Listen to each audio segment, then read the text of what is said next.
100%. I think that's the way you look at it. It's every time you get in, it's an opportunity to kind of show yourself, and obviously it's a team game, and you want to do everything you can to help your team win. But there's also opportunity right in front of you to kind of trying to reach out and grab and prove yourself a bit.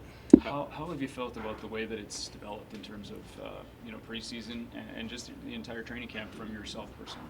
Yeah, I've felt really good right from the start. I think little grow. Obviously, coming, you haven't played a game in a few months, a couple hiccups here and there, and you just kind of build throughout camp and try and grow your game to get it at that, to get it fine tuned and at that level where you can prove yourself and take advantage of those opportunities. When it comes to proving yourself, what do you feel you have shown the coaches?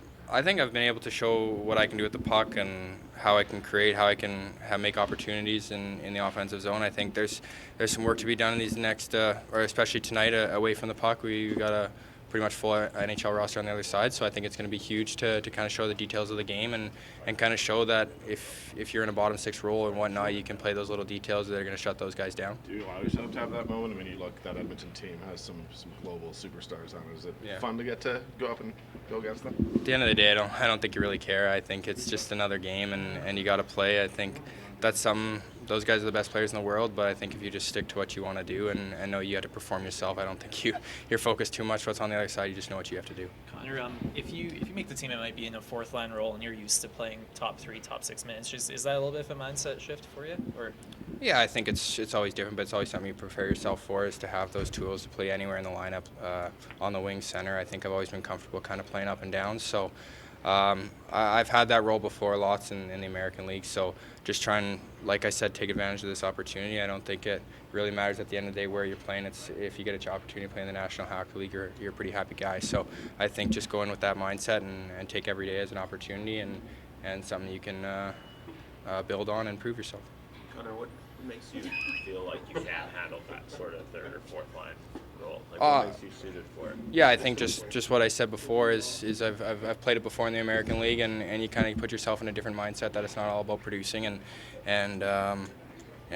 playing that top 3, top 6 role. I think it's those little details that matter and shutting guys down, and sometimes that's going to be the biggest thing to help your team. But at the end of the day, it's the NHL. You need all 4 lines to produce and create chances. It's not the same anymore where you just have one line. You have 12, 13 guys who can all play the game and play it at a high level. So I think it's important to always stick to that too.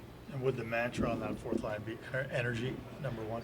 Yeah, for sure. I think like I just mentioned to Wes there, I don't think the game's quite the same anymore. Where you just have a fourth line full of guys who are fighters and hitters and checkers, but you play the game with energy and like I said, with detail and if you're playing with a lot of energy, getting in on the forecheck, that's exactly what you need in a fourth line these days to build momentum. Is part of those. Do you feel like you have to change your game if you're playing on the fourth line, or are you playing the same game?